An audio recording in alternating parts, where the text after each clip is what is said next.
Presentamos todo el consejo de Dios para toda América Latina y pueblos de habla hispana con Willy Bayonet. El tema que usted escuchará a continuación ha sido enfocado desde una perspectiva netamente bíblica y con un corazón pastoral. Es nuestro ferviente deseo que usted haga transferibles los conceptos emitidos en esta exposición para bien de nuestra amada América Latina y pueblos de habla hispana. Damos paso de inmediato al consejo de Dios para su vida. Te invito por favor a abrir sus Biblias conmigo en la epístola de Santiago, capítulo 1. Santiago, capítulo 1. Nuestro tema, sabiduría en el intervalo. Si son tan amables, ¿verdad? Santiago, capítulo 1. La palabra de Dios dice de la manera siguiente. Vamos a comenzar desde el versículo 2. Dice: hermanos míos, tened por sumo gozo cuando os halléis en diversas pruebas, sabiendo que la prueba de vuestra fe produce paciencia, mas tenga la paciencia su obra completa, para que seáis perfectos y cabales, sin que os falte cosa alguna. Y si alguno de vosotros tiene falta de sabiduría, pídala a Dios, el cual da a todos abundantemente y sin reproche, y le será dada. Pero pida con fe, no dudando nada, porque el que duda es semejante a la onda del mar, que es arrastrada por el viento y echada de una parte a otra. No piense, pues, quien tal haga, que recibirá cosa alguna del Señor. El hombre de doble ánimo es inconstante en todos sus caminos. Pidamos la bendición de Dios. Padre, nuevamente te pedimos que vengas a nosotros con tu Espíritu, que desciendas con poder y nos hables al corazón, nos hables a la conciencia, que todos, altamente edificados, podamos tener también la impresión, y más que la impresión, la experiencia de tu visitación en medio nuestro. Bendice tu palabra, danos mansedumbre a todos, por Cristo Jesús. Amén. La verdad central de nuestra exposición es la siguiente. Para vivir la vida a plenitud necesitamos sabiduría. Para vivir la vida a plenitud necesitamos sabiduría. Alguien dijo, es tan importante el viaje como el destino, es decir, el lugar a donde vamos. Podemos hacer un viaje largo, quién sabe, a Carolina del Norte en vehículo, pero si vamos con un vehículo deficiente vamos a tener dificultades. Queremos llegar a Carolina del Norte, pero queremos disfrutar el viaje también. En este caso el destino es el cielo. Queremos llegar al cielo, pero en el intervalo, que es el viaje, queremos, digámoslo así, estar confortables, ir gozoso, como John Bunyan lo ilustró en El progreso del peregrino, cuando este hombre salió de la ciudad de destrucción y gritó, vida nueva, vida nueva. Muchos creían que él estaba loco, sin embargo, él sabía a dónde iba y disfrutó toda la trayectoria de su viaje. Para vivir la vida a plenitud, entonces necesitamos sabiduría. Se hace necesario que hagamos un breve repaso. Hemos definido el intervalo de la manera siguiente. El intervalo no es más que el momento desde nuestro nacimiento hasta nuestra partida. Ese es el intervalo. El diccionario léxico hispano dice, es el tiempo de cordura de un loco. Y ya vimos la ilustración del loco, ¿verdad? Nos dio la impresión como si estuviera cuerdo, pero no estaba cuerdo. Fue simple y llanamente un lapsus del loco. En un momento pensábamos que estaba cuerdo, pero volvió otra vez a su estado normal, es decir, su estado tristemente de demencia. Debemos definir en esta hora lo que es plenitud, porque hemos dicho que para vivir la vida a plenitud necesitamos sabiduría.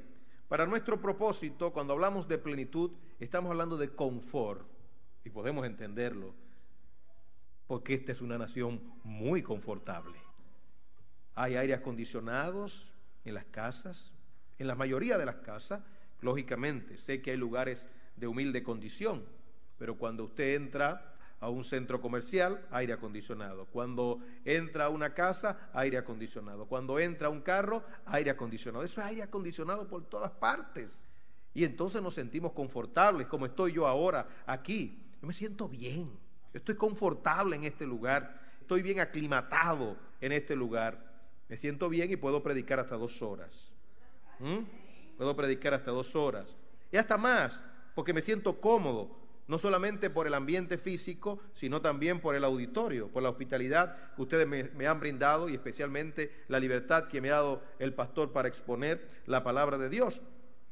Entonces, plenitud tiene que ver con ese confort que tenemos. Lógicamente, muchas personas tuvieron que sembrar para que hoy nosotros estemos cosechando de este confort. No todos los países tienen este confort. Y eso es bueno que lo sepamos. Bueno, no hay que decirlo mucho, porque cada uno de nosotros, en su mayoría, venimos de países muy necesitados, donde el confort escasea. Entonces podemos valorar el confort de este lugar. Pues confort físico, confort emocional. El confort emocional. Yo hice un viaje a los Estados Unidos, creo que hace 10 años ya, Miami. Luego nos fuimos a Chicago, luego pasamos entonces a Grand Rapids en Michigan, luego nos fuimos a otro lugar más, a New Jersey, y aun cuando el ambiente era confortable, yo no tenía estabilidad emocional, porque mi hermano había fallecido súbitamente, y eso afectó mi sistema nervioso. Es decir, aun cuando el ambiente era agradable, sin embargo, había un problema dentro de mí, lógico, problema emocional que me afectó. En otras palabras, usted puede tener todos los bienes de este mundo y todos los confortes de este mundo, pero si no tiene paz emocional o tranquilidad emocional, entonces no puede disfrutarlo de afuera. Era lo que me estaba diciendo el querido diácono, y me lo había dicho también alguien más, lo que está pasando en este país. Muchas personas están sufriendo de estrés. Probablemente tienen esposa, tienen hijos, tienen casa propia, tienen automóviles, pero tienen estrés. Entonces allí no hay felicidad, allí lo que hay es preocupación. Cuando hablamos entonces de plenitud nos referimos también a lo espiritual. En otras palabras, cuando tenemos paz con Dios y para con Dios. La paz de la cual habló Pablo, la paz que sobrepasa a todo entendimiento. Entonces, para vivir la vida a plenitud, es decir, con confort, con bienestar físico, con bienestar emocional y con bienestar espiritual, necesitamos sabiduría. Necesitamos sabiduría. Dice la Biblia que es mejor la sabiduría que la fuerza.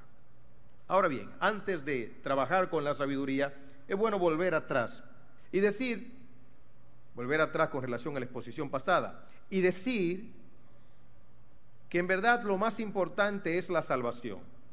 Lo aprendimos, que debemos de estar dentro, eso fue lo que hicimos. Por encima de nuestras dudas entramos. Dijimos, afuera hay juicio, afuera hay condenación, porque es mejor entrar en el arca, aun cuando hayan animales hediondos, que estar fuera del arca que hay juicio. Es mejor estar dentro del reino de Dios que fuera de él. Entonces, con sabiduría, hicimos el mejor negocio, entregamos el corazón a Jesucristo. Es decir, que la salvación, como no se pierde, la salvación es eterna. El que comenzó en nosotros la buena obra la perfeccionará, dice la Biblia, y nadie, dice Jesús, puede arrebatar a mis ovejas de mis manos. Eso dice el Señor. La idea es que el Señor nos tiene ahí en la palma de sus manos y somos la niña de sus ojos. Él nos atiende, Él nos cuida. Es decir, que tomamos fruto de esa regeneración que experimentamos del nuevo nacimiento, tomamos la decisión de vivir para el Señor, de entregar nuestras vidas al Señor. Fue una mirada de fe, una mirada de fe. Ahora, una vez obtenida la salvación, entonces debemos aprender a vivir la vida cristiana. Como dijo Pablo en Efesios, habiendo sido enseñados por el Señor. Y eso es lo que estamos haciendo a través de la palabra. Todos estamos siendo instruidos por nuestro gran Salvador, el Señor Jesucristo, el Verbo de Dios. Ya asegurada la salvación, entonces tenemos que procurar la felicidad. Yo sé que el concepto felicidad como que en muchos púlpitos no suena muy agradable. Sin embargo, un expositor famoso, un teólogo, dice que sí, que debemos procurar con toda la intensidad de nuestro ser la felicidad. De hecho, la Declaración de Independencia de los Estados Unidos, al final, dice que el propósito de todas las leyes y de todas estas peleas y de todas estas emancipaciones es la felicidad. ¿Y por qué estamos aquí? Porque queremos ser felices.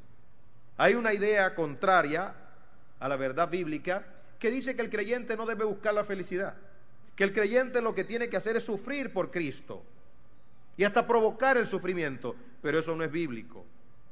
Lo bíblico es que busquemos con toda la intensidad de nuestro ser la felicidad. Ahora, ¿dónde buscamos la felicidad?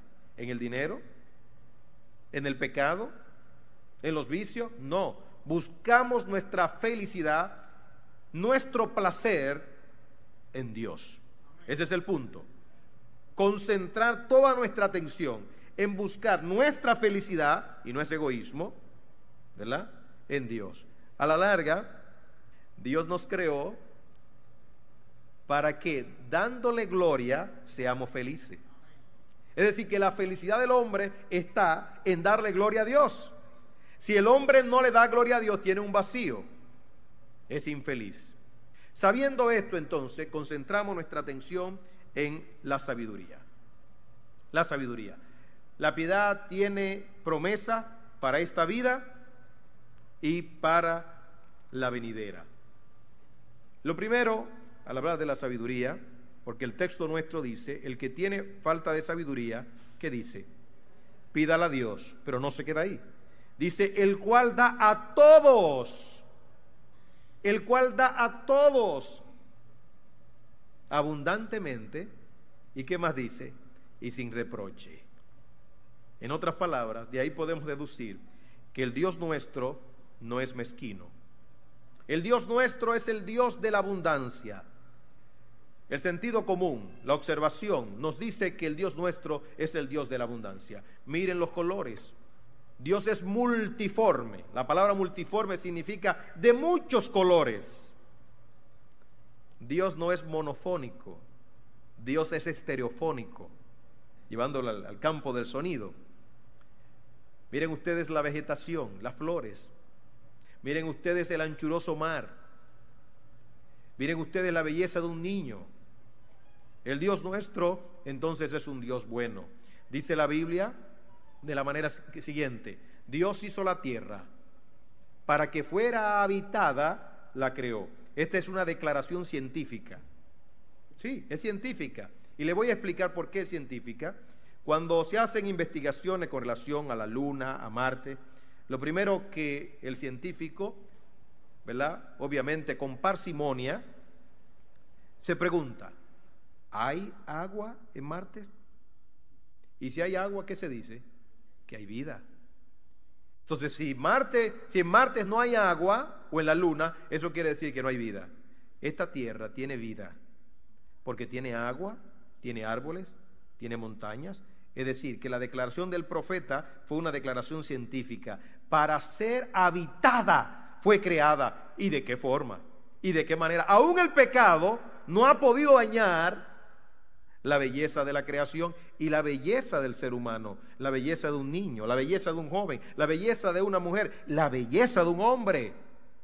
Y dice la Biblia, entonces, además de la observación, digámoslo así, nuestra, dice la Biblia así: toda buena dádiva, dice Santiago, toda buena dádiva y todo don perfecto desciende de lo alto. Eso está en Santiago 1:16 y 17.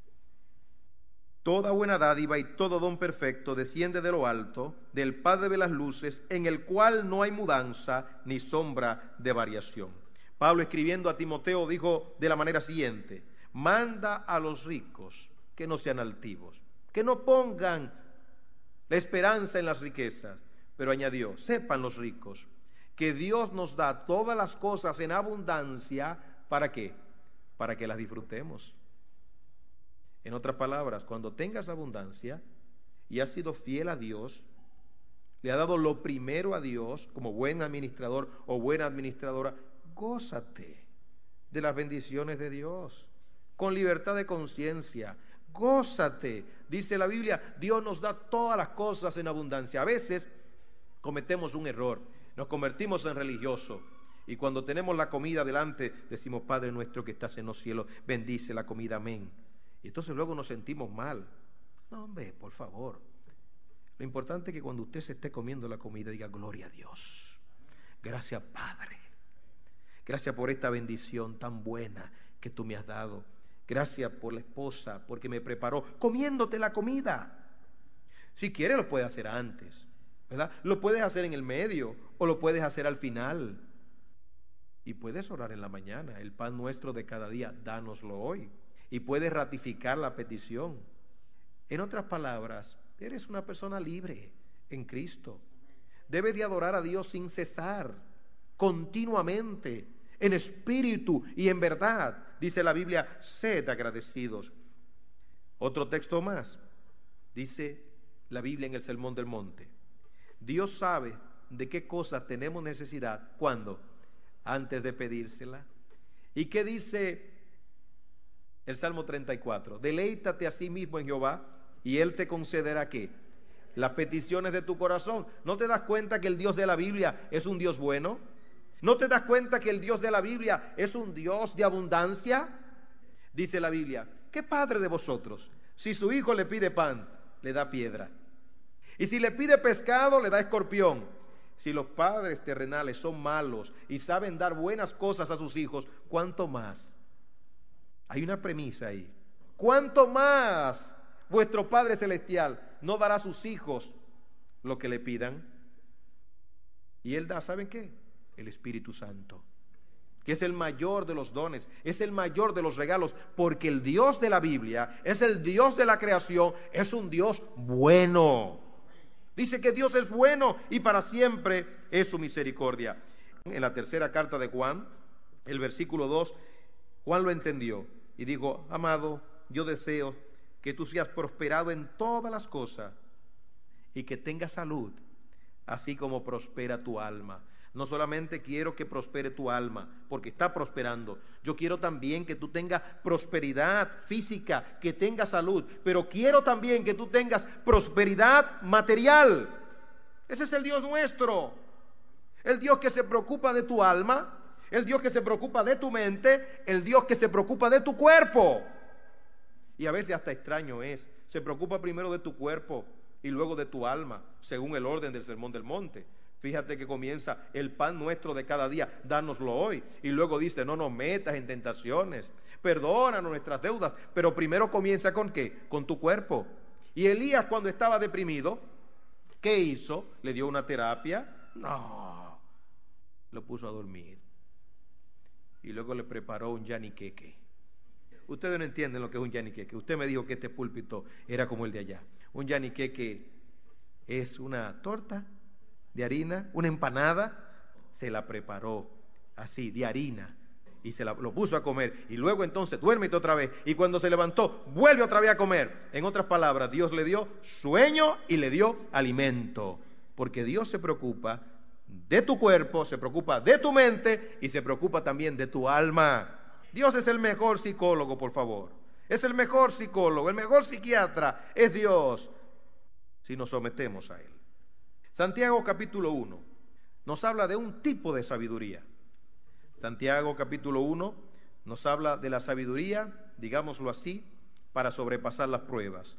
Dice, hermanos míos, tened por sumo gozo cuando os halléis en diversas pruebas.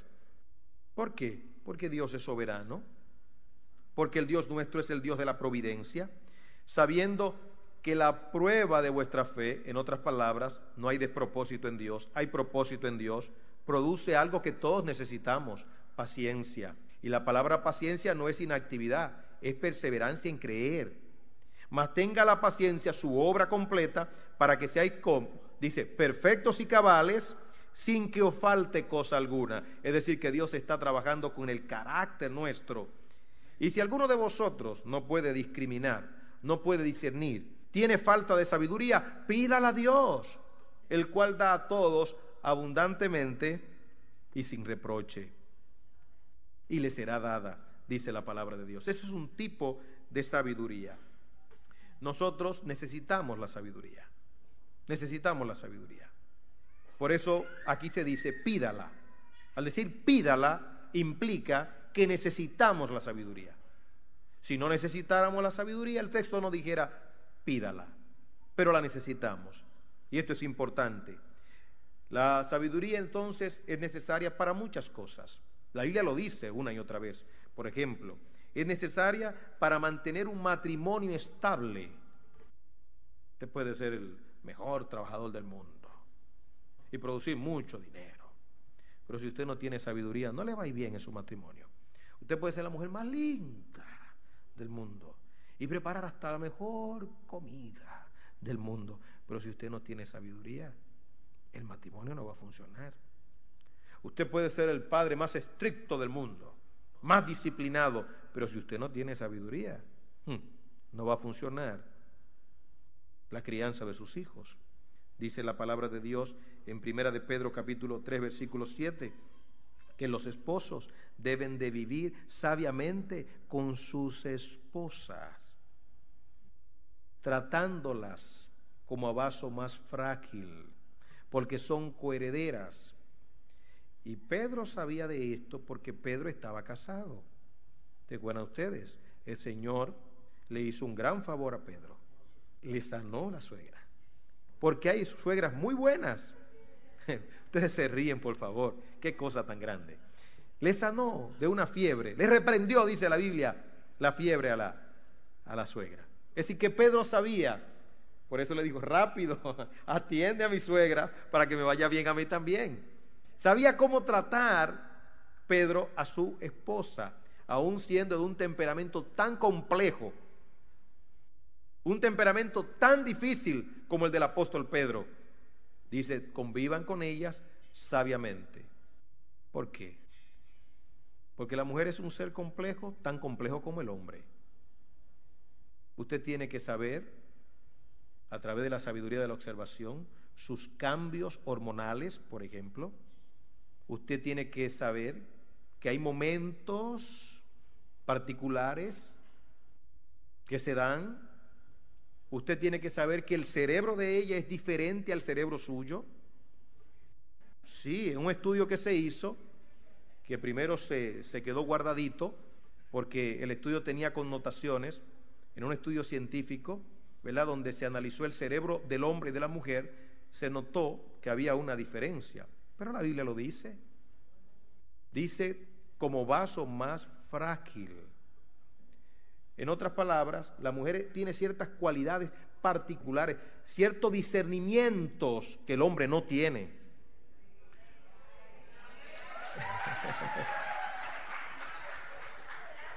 Pero el hombre tiene ciertas fortalezas que la mujer no tiene. Por eso dice la palabra del Señor que quien debe llevar el timón en el hogar es el hombre. Dice que es cabeza. Sin embargo, el timón en el hogar no se lleva bien si no está la mujer al lado. El barco fácilmente se hunde si la mujer no está al lado. Eso forma parte de la sabiduría de Dios. Por eso Pedro dijo, convivid sabiamente con ellas. No todas las mujeres son iguales. Por ejemplo, una mujer se siente feliz si es romántica, pero no todas son románticas. Usted le lleva un ramillete de flores, gracias mi amor. Un ramillete de flores o una sola flor. Después de un problema que duró 3, 4, 5 horas, no tenía solución, pero él se dio y le llevó una flor. Pero hay mujeres que si el hombre le lleva una flor, la echan a un lado. Prefiere mejor que usted le lleve una pizza. Oh, mi amor, cuánto te amo. Entonces esa es la sabiduría que tiene que tener el hombre, ¿Qué le gusta? ¿La flor? ¿Qué le gusta? ¿Que le laven? ¿O que le echen la ropa a la lavadora? ¿Que le mantengan el carro arregladito, limpio? ¿Eso la contenta? ¿Eso la alegra?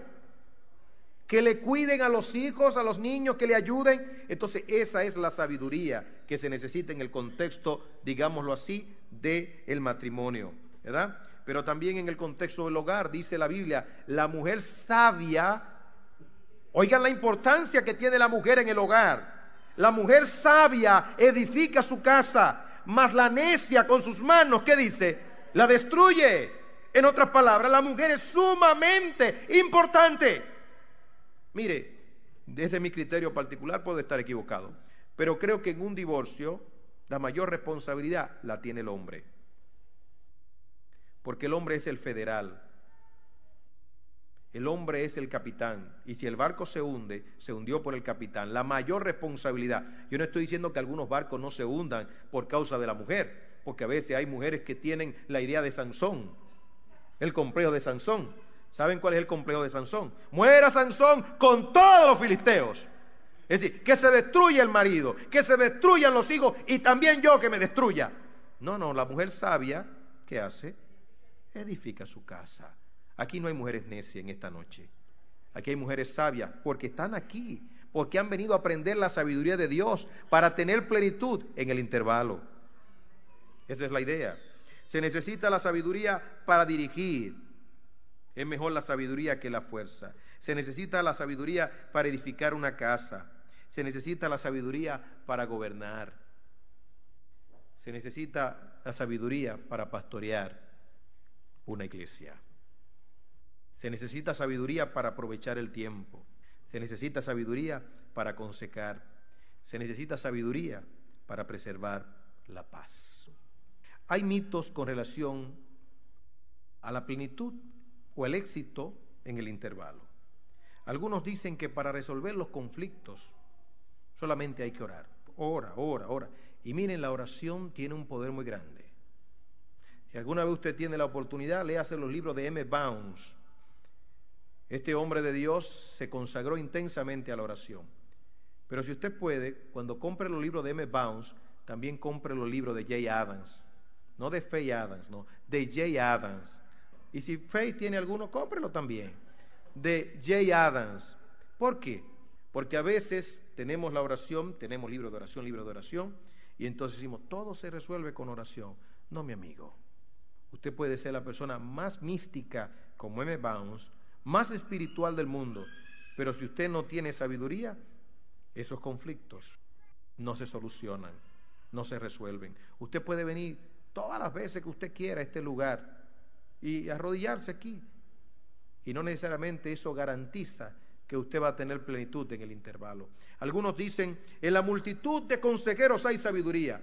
En otras palabras, hay que ir de psicólogo en psicólogo, de psiquiatra en psiquiatra, de pastores en pastores, buscando sabiduría, o de persona en persona. Mi amigo, estoy de acuerdo, y mi hermano, estoy de acuerdo que en la multitud de consejeros hay sabiduría. Sin embargo, no es una panacea.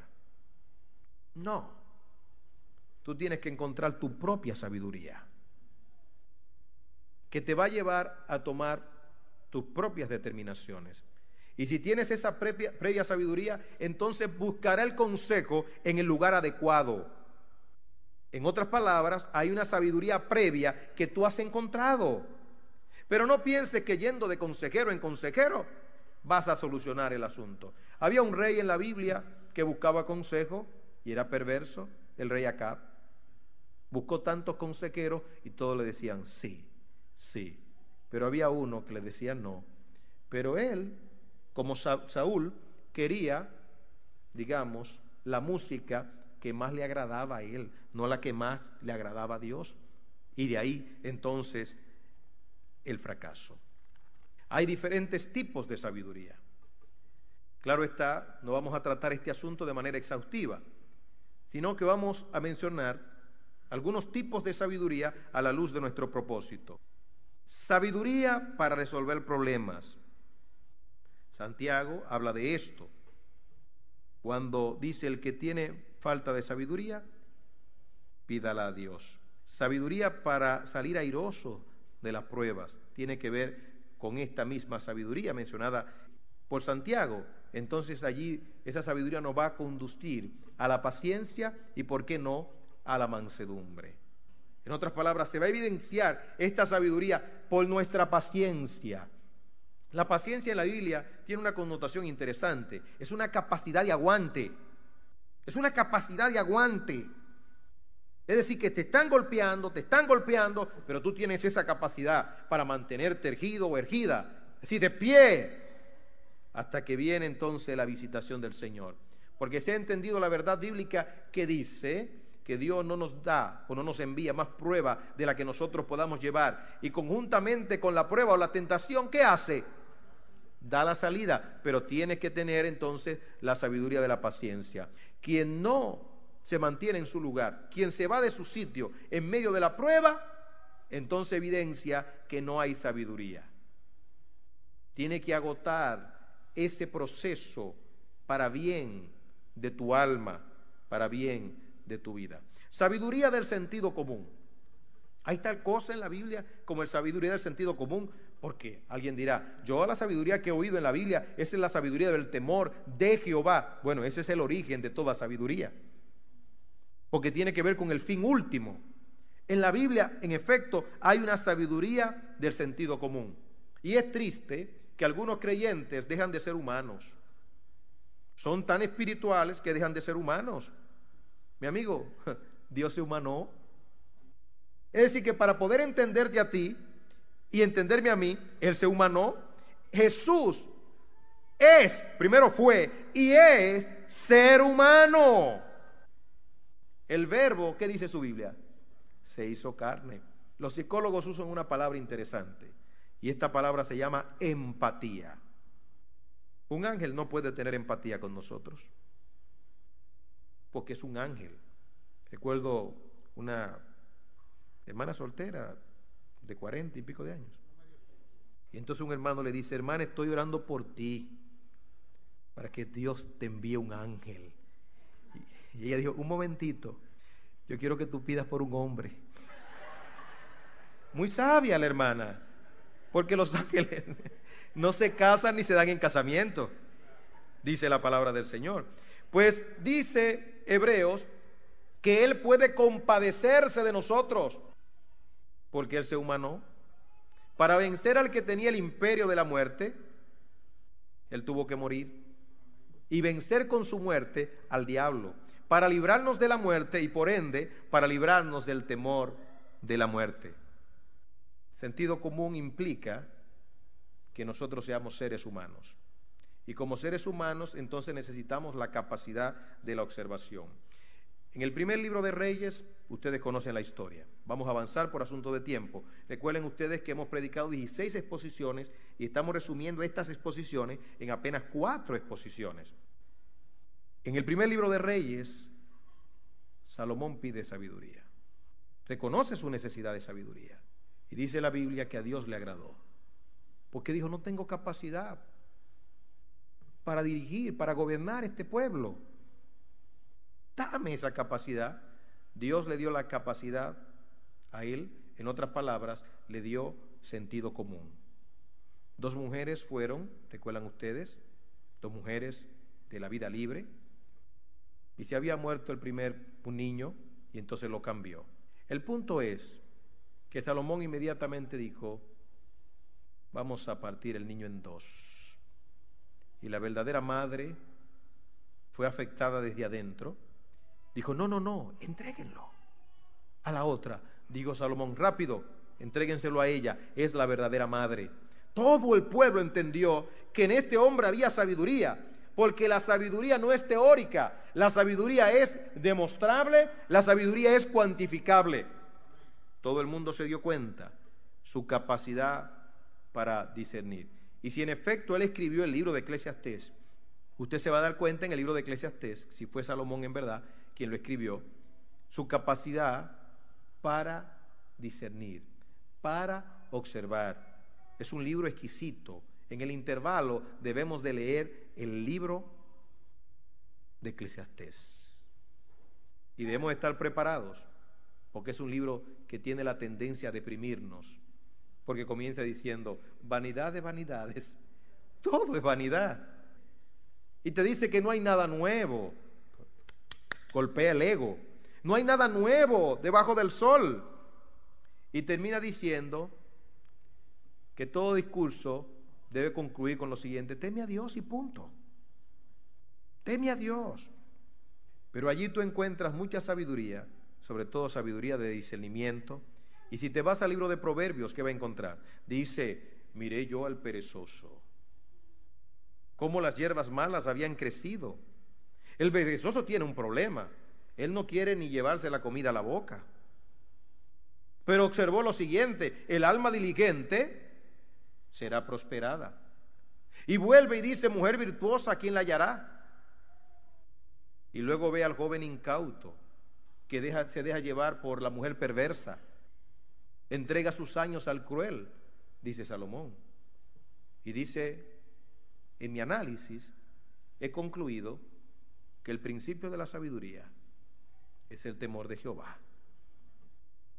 Yo investigué, yo analicé, yo consideré y concluí que el principio de la sabiduría es el temor de Jehová. Hace tiempo escuché una ilustración que me gustó con relación a la sabiduría del sentido común. Escúchenla, por favor. Un matrimonio fueron a vivir a un apartamento. Claro, el hombre era un poco mayor que la mujer. Desde que llegan, escuchan al vecino de al lado con el radio a todo lo que da, con el volumen muy alto. Y entonces la mujer joven le dice, esposo, ve, resuelve, habla con ese hombre, porque así no vamos a poder vivir. Y entonces el hombre dice, no te preocupes, mi amor, que yo te voy a resolver el problema. Y va donde el vecino. Vecino, oh vecino, ¿cómo está usted? Digo, ¿y esa música que usted tiene allí tan agradable? Así sí, vecino, esa es la música que yo pongo siempre. Ay, vecino, yo no tengo radio, no tengo equipo de sonido. Yo quisiera entrar en un contrato con usted porque yo no puedo comprar un equipo de sonido. Mire, yo le voy a pagar $200 a la semana para que usted me suba ese equipo a todo lo que da, que se escuche con fuerza en mi apartamento. Y dentro de una semana nos vemos. Cuando llegue el hombre a donde su esposa, dice, marido, ¿qué tú has hecho? Ahora el hombre ha puesto esto a todo volumen, más fuerte. Dice, no te preocupes, mi amor, que yo te resuelvo ese asunto. A la semana entonces el hombre va donde el vecino. Vecino, ¿qué pasó? Que yo no lo oí tan fuerte. Yo quería que usted lo pusiera más fuerte. Dice, no, hasta ahí es que llega. Págueme mis $200. Dice, no, vecino, yo no le puedo pagar esos $200 porque yo no lo escuché como yo quería escucharlo. Dice, no te preocupes, vecino, yo lo apago, ahora no lo voy a escuchar, nunca más. Se acabó el problema. Cuando va donde la mujer, entonces le dice la mujer, ¿y qué fue lo que pasó? El hombre le dijo, psicología. Y eso a veces es lo que nos falta, un poquito de sentido común y de psicología para resolver los problemas. A mis hijos yo les enseño esta psicología. La blanda respuesta quita la ira, mas las palabras ásperas hacen subir el furor. En mi país hay que tener mucho cuidadito cuando te chocan o cuando tú chocas. Y le he dicho a mis hijos, sobre todo el mayor que está manejando, y a mi esposa también, le he dicho, cuando manejes, dile, no se preocupe, señor, que esto tiene solución.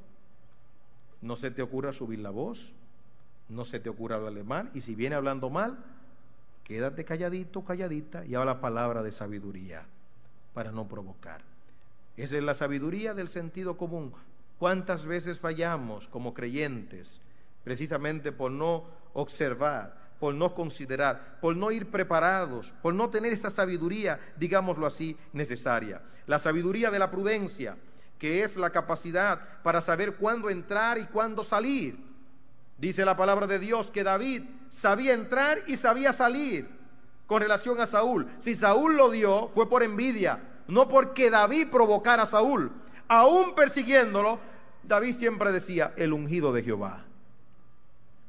y convirtió una banda de maleantes, de endeudados y frustrados y deprimidos, en un ejército poderosísimo, porque les enseñó la gracia y el arte del respeto a las autoridades. ¿Cómo puedes tú tener el respeto de tus hijos si sales de algún lugar de autoridad criticando a tu jefe? Y el colmo sería que criticaras a aquel que te trae el pan espiritual, es decir, a tu pastor. Cuando los niños ven eso, entonces te irrespetan a ti. Y dicen, ¿por qué me irrespeta a mi hijo? Porque tú irrespetaste. Tú irrespetaste. Póngala la S donde va. Al presidente, a tu pastor, a tu jefe. Y de alguna forma, todos nosotros estamos en autoridad y bajo autoridad. No hay alguien en este mundo, no hay ni una sola persona que esté libre, digamos que de este orden divino. La prudencia tiene que ver con prevenir, la prudencia tiene que ver con medir el costo. ¿No recuerdan ustedes la historia bíblica que dice de un hombre que comenzó a construir una casa y la dejó por mitad? Porque no estimó el costo, no fue prudente. Incluso para nuestra conversión debemos evaluar el costo antes de convertirse en una persona. Lo que pasa es que estamos muy apresurados para que las personas se conviertan. Pero en verdad, a la luz de los evangelios, deberíamos preguntarle a las personas, ¿tú estás seguro o segura de lo que tú vas a hacer? ¿Tú has evaluado el costo de seguir a Cristo? Sí, yo estoy dispuesto a dar mi vida por Él. Hay que evaluar el costo. Es prudencia de la cual nos habla el Señor.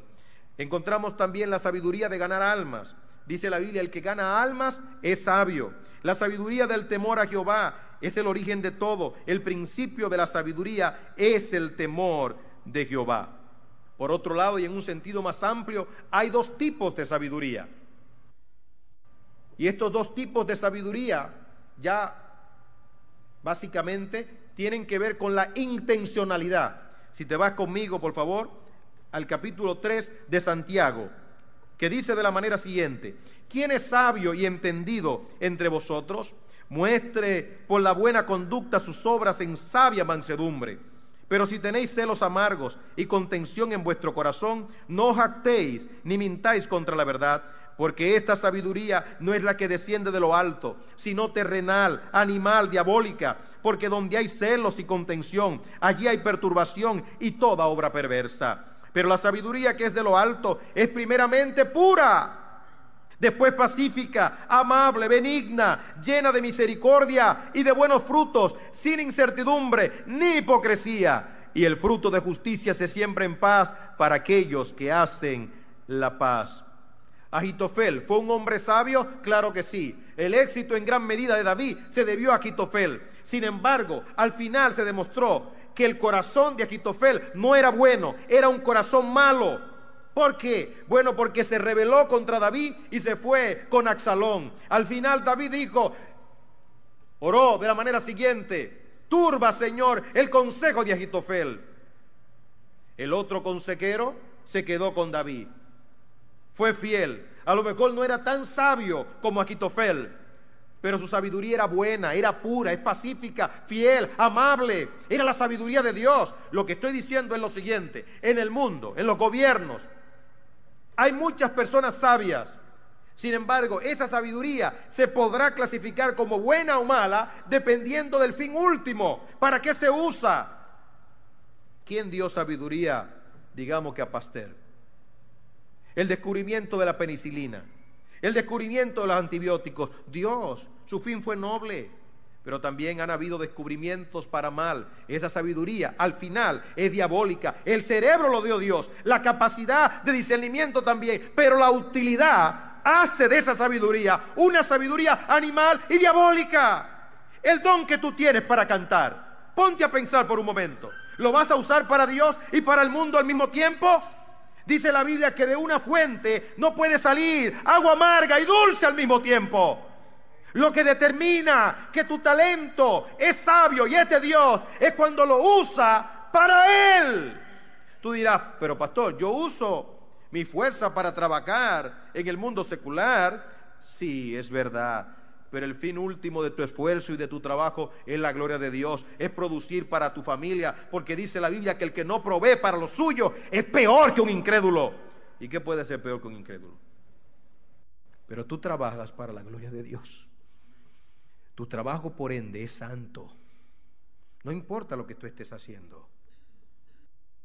Si es en una oficina, si es manejando un camión, si es en seguridad, si es siendo propietario de alguna empresa tuya, iniciativa tuya, es el fin último. Acumular, esa sabiduría es perversa. Es retener, no, yo quiero tener mucho para mi jubilación, mucho, mucho, mucho, fantástico. Pero esa jubilación le va a dar gloria a Dios. ¿Para quién va a ser todo lo que tú has de dejar? ¿O estás trabajando para el reino de Dios, para la gloria del Señor? Mi amigo, esa idea de que hay laicos y cleros, eso es de otro mundo. Aquí todos somos ministros, todos. El pastor ministra desde el púlpito y tú ministras en tu trabajo, y con tu trabajo tú glorificas el nombre de Dios y puedes dar un mejor testimonio. ¿Me estás siguiendo? Cuán importante, entonces, digámoslo así, es que entendamos que la sabiduría se comprueba que es de Dios por su fin último. Por su fin último. No importa si inventaste un avión, la capacidad te la dio Dios, pero ¿para qué se usa ese avión? ¿Para el narcotráfico? Pues es una sabiduría diabólica. Pusiste tu sabiduría, la que Dios te dio, para algo negativo. Entonces eso no glorifica a Dios. Hay personas, los sofistas, ¿no?, de otros tiempos, que tenían la capacidad de hablar mentiras, pero esas mentiras parecían verdaderas. Es un arte, el arte de los políticos, el arte de los demagogos y el arte de algunos predicadores también, que saben seducir y te entremezclan y ellos hablan y te encantan, te hechizan. Dios le dio la capacidad, pero la usaron mal, para su propio propósito, para su propio beneficio, para su propia gloria. El único Dios que tienen es el vientre, dice Judas. Esa es diabólica. El cerebro de Darwin no fue el diablo que se lo dio, fue Dios, pero él lo usó contra Dios. Y Dios es tan noble que lo permitió, porque así es Dios de noble. Los dones que tú tienes, no los uses para el mal. En la primera carta a los Corintios había muchas personas inteligentes y sabias, pero estaban usando su sabiduría, pastor, para el mal, para contender. Dice, ¿no hay acaso algún sabio, algún entendido entre vosotros que pueda mediar? No, todos estaban usando sus capacidades intelectuales, la dialéctica, la oratoria, digamos que las argumentaciones, esas capacidades maravillosas que Dios da al ser humano para contender, para rivalizar. Mi amigo, mantén la unidad de la iglesia con tus capacidades de bondades, de cortesía, de amabilidad. Pase, hermanito, pase, hermana. Alguien no, hermano, usted no me saludó. Te saludo ahora, ven, que te quiero, te amo. Pero no comience a argumentar. Es que usted tiene problema, hermano. No, abrácelo, quiéralo. Los más maduros debemos de entender esto. Los que estamos entrados en edad ya, ¿verdad?, que pasamos los 40, quiero decir. Los más jóvenes no han experimentado muchas cosas. Los que son maduros en la fe también deben, dice la Biblia, ayudar a los débiles. Eso es ser sabio. Usar esos dones para la unidad de la iglesia. La unidad no es casual. La unidad es la unidad del Espíritu y la iglesia la cultiva. Dice la Biblia que debemos perseguir la unidad. Permítame concluir de la manera siguiente. El pastor de esta iglesia tiene un lema y me gustó y lo asumo también. Dice él, quiero una iglesia sin complicaciones. Eso está precioso. Esa va a ser mi palabra favorita en la iglesia. Quiero una iglesia sin complicaciones. Si eso se nos graba en la psiquis, a todos, vamos a ser sencillos, no una iglesia complicada. A eso se le llama sabiduría. El pastor dice esto no porque se le ocurrió. El pastor dice esto con razón de causa. Él lo que está diciendo con esto es lo siguiente. Yo quiero una iglesia donde se atienda al débil. Yo quiero una iglesia donde se acepte a los jóvenes, a esos jóvenes que vienen con dificultades, que vienen con el cabello largo, que vienen a veces con aretes y con tatuajes. Vengan. Esta es una iglesia sin complicaciones, no una iglesia inmunda o impía o liviana. No. Es una iglesia de amor, que abre su corazón. El que hará el cambio no es el pastor ni los especialistas de la iglesia, será Dios. Y usará la iglesia abrigando a esas personas complicadas del mundo con amor. Mi esposa tiene una frase que dice: nadie se resiste al amor. Y eso es verdad. Nadie se resiste al amor. Si usted ama, te va a notar la diferencia. Stephen Covey dice: no hables mal del que está ausente. Tus hijos tienen problemas, no hables mal de ellos. Destaca sus cualidades buenas cuando ellos están ausentes. Y tú vas a ver que cuando ellos se enteren de que tú hablaste bien, ¿qué va a pasar? Probablemente van a sentir que papá no lo rechaza, que aún siendo malo, porque el que hace lo malo sabe que ha hecho lo malo, aún haciendo lo malo, papá puede destacar algunas cualidades buenas en mí. ¿Cómo obtener la sabiduría? Primero, reconociendo que necesitamos sabiduría. Ya vimos el ejemplo de Salomón y lo que dice la Biblia en Santiago: el que tiene falta de sabiduría, pídala a Dios. Esto nos lleva entonces a nutrirnos, ¿verdad? A nutrirnos. Los pilotos, por ejemplo, de las líneas aéreas, tienen que tomar un curso 2 veces al año. ¿Y por qué? Sí, porque tienen que estar alerta. Ante una responsabilidad tan grande, ellos tienen que estar al día. ¿Cuánto más nosotros? La idea de que estemos aquí con un espíritu de mansedumbre muestra que necesitamos la sabiduría. En segundo lugar, pidiéndola, pero de manera insistente. Los psicólogos hablan de algo que se llama pensamiento dirigido. Pero lo encontramos en la Biblia, ese pensamiento dirigido. Si usted lee el libro de Génesis, se da cuenta que los hombres se propusieron levantar una torre muy alta. Y dice Dios: no van a desistir de ese objetivo porque tienen pensamiento dirigido. Y cuando el hombre tiene pensamiento dirigido, es capaz de cualquier cosa. No hay cárcel fuerte si el preso tiene pensamiento dirigido para salir de esa cárcel. O lo matan o sale. Si su pensamiento es insistente. Dice la Biblia: el que tiene falta de sabiduría, pídala a Dios. ¿Pero qué dice? Dice: pero pida con fe, no dudando nada, porque el que duda es semejante a la onda del mar, que es arrastrada por el viento y echada de una parte a otra. No piense pues quien tal haga que recibirá cosa alguna del Señor. El hombre de doble ánimo, ¿qué dice su Biblia? Es inconstante en todos sus caminos. Eso implica entonces, en tercer lugar, leer la Biblia.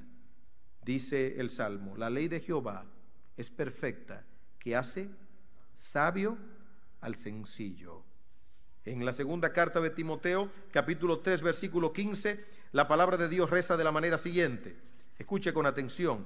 Dice: y que desde la niñez has sabido las sagradas escrituras, las cuales te pueden hacer sabio para salvación.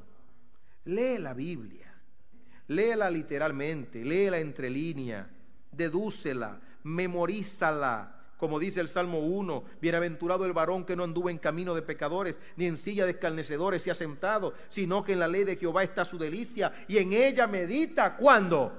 De día y de noche. Será como árbol plantado junto a corrientes de agua, que da su fruto a su tiempo, y su hoja no cae, y todo lo que hace prosperará. Y lo que me gusta del Salmo es que lo escribió un rey.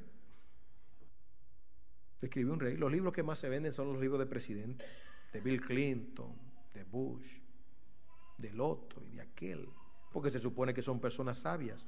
Ese salmo lo escribió bajo la luz del Espíritu un rey.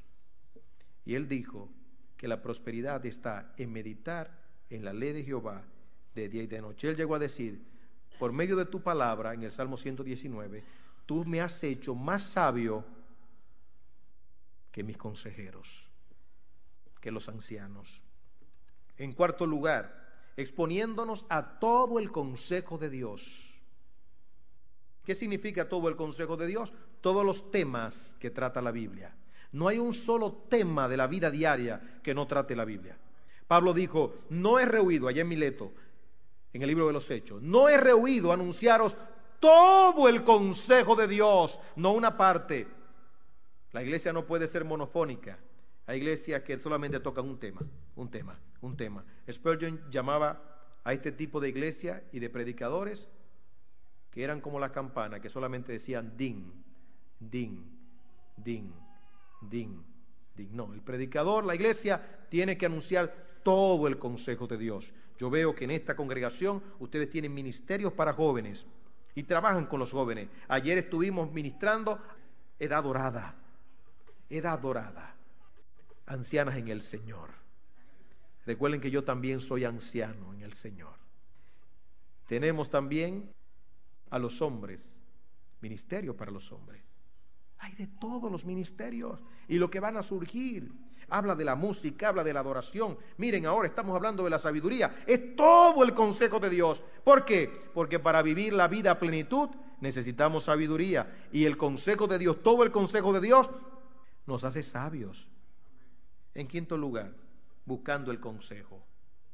Dice la Biblia que en la multitud de consejeros hay sabiduría. ¿Y cómo se busca? Algunos creen que solamente tocando a los consejeros. No, leyendo. Usted tiene a su disposición todo ese material, todos esos hombres de Dios bien seleccionados que han escrito. Todas esas informaciones son consejos para usted. En mi caso particular, tengo que darle muchas gracias a Dios, porque cuando me inicié en el ministerio, me inicié en una buena escuela, donde comenzaron a darme nombres, y yo los compraba, y fulano, y lo asumía. De tal forma que si yo mencionara ahora cuáles son mis consejeros, duraríamos muy tarde en la noche, porque son muchos, y los tenemos en escala. Hay algunos que están en la mesita de noche,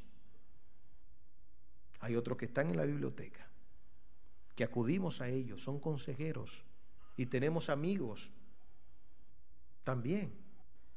En sexto lugar, tiempo para pensar. La Biblia habla de meditar. Lloyd Jones no se equivocó cuando dijo, el gran problema del hombre contemporáneo es que no piensa. Tú y yo debemos pensar. Creer es también pensar. Debemos sacar tiempo para pensar a solas, para considerar a la luz de las Escrituras. Debemos de observar. Debemos de observar, que Dios nos dé la capacidad para observar, pero no para criticar, para aprender. Observamos a los demás. Hay un libro que mi sobrino Jorge David leyó, de apenas 11 años. Yo estoy hablando con Jorge David, pero Jorge David me impresiona sobremanera.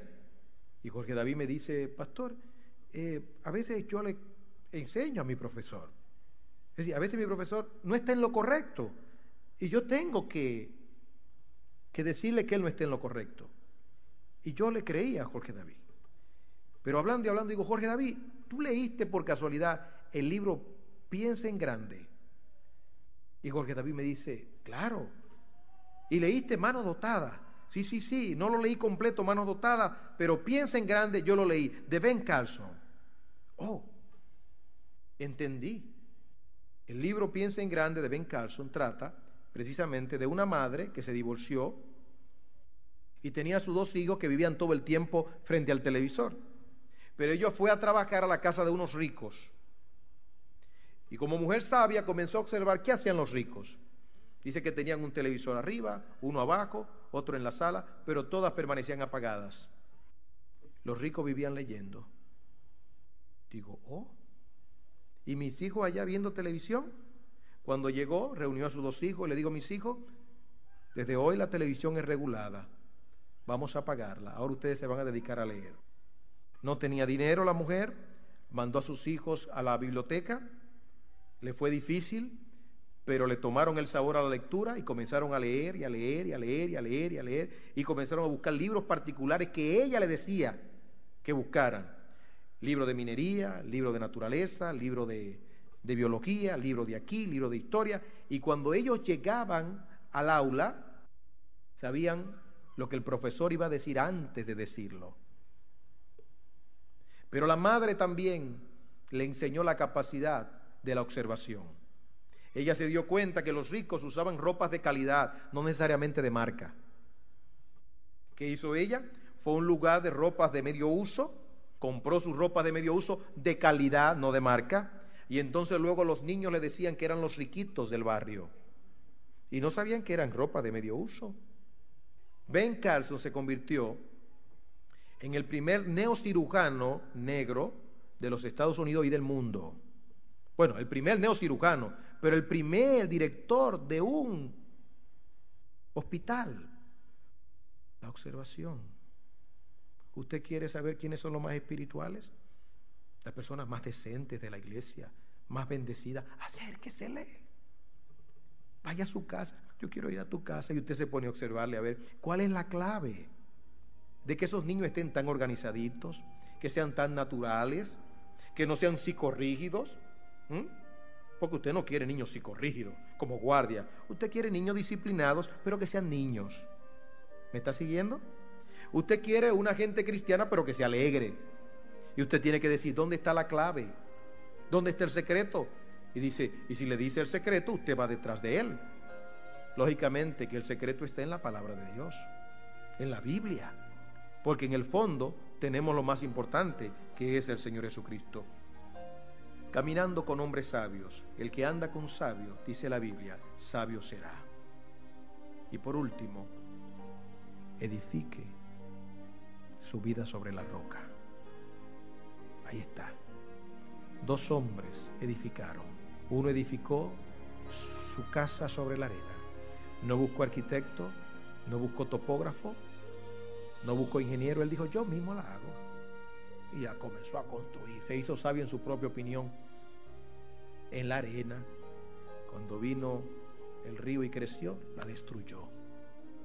Grande fue su ruina. Pero el otro buscó al topógrafo, buscó al especialista, buscó al arquitecto, buscó al ingeniero, buscó la consejería y dijo, el topógrafo dijo, no, es sobre una roca firme que hay que edificar. Pues ahí la voy a edificar. Y cuando vino el río, el viento, la tempestad, dice la Biblia que esa casa se mantuvo firme. La casa es su vida. Que su vida se mantenga estable, que cuando pasen los años y pregunten por usted, ahí está tan campante y no voy a seguir. Ahí está tan firme, ahí está tan fiel, como dice la Biblia, Pedro hablando, creciendo en la gracia del Señor, porque edificamos nuestras vidas sobre la roca. Mis hermanos queridos, esperamos grandes cosas de esta iglesia, en unidad, en fuerza. La clave está en la sabiduría que Dios da. Leamos a aquellos hombres que han tenido éxito en el sentido legítimo y observémoslo e imitémoslo. En la Biblia hay una teología de la imitación. Pablo dice, imiten a esta iglesia. Así también nosotros debemos de imitar a aquellos que han sido bendecidos por el Señor. Y qué bueno que la humildad permea esta congregación y se evidencia a través de una apertura en el corazón. Estamos dispuestos a aprender, estamos dispuestos a ¿qué? A cambiar, a reformar lo que Dios quiere que cambiemos para darle gloria a Él, para que cuando Él venga pueda encontrar a muchos declarando su nombre, confesando su nombre. Si alguien aquí todavía no ha entregado su vida a Cristo, hoy es el día aceptable, hoy es día de gracia, hoy es día de salvación. Asegure su salvación y después viva su vida cristiana. Y usted va a ver que no tendrá de ninguna manera de qué arrepentirse. Oramos al Señor. Padre, gracias por este tiempo. Oh Señor, tu iglesia ha estado atenta a tu voz. Y sabemos que tu pueblo actuará como los bereanos, que analizará lo que se ha dicho para ratificar que es palabra de Dios. Pero también tu pueblo actuará como los de Tesalónicas, que la recibirán y se darán cuenta cómo actúa, cómo es poderosa esta palabra de vida. Pido que tú sigas derramando tus bendiciones sobre esta congregación, que tu reino sea demostrado a través de la unidad y que tu reino sea extendido a través de la evangelización. Bendice al pastor, bendice a los diáconos, bendice a sus esposas, a sus hijos. Bendice a cada miembro de esta iglesia grandemente. Lo que tú has de hacer con un pueblo que te ama y que te teme, no se ha escrito todavía. A nuestros invitados pedimos que le hables al alma, a la conciencia, y que al salir de aquí sepan con claridad quién tú eres. Y que cuando retornen a este lugar, retornen con la completa certeza de que no hay nada fuera de ti. Llévanos con bien, con tu paz y bendición, por Cristo Jesús. Amén.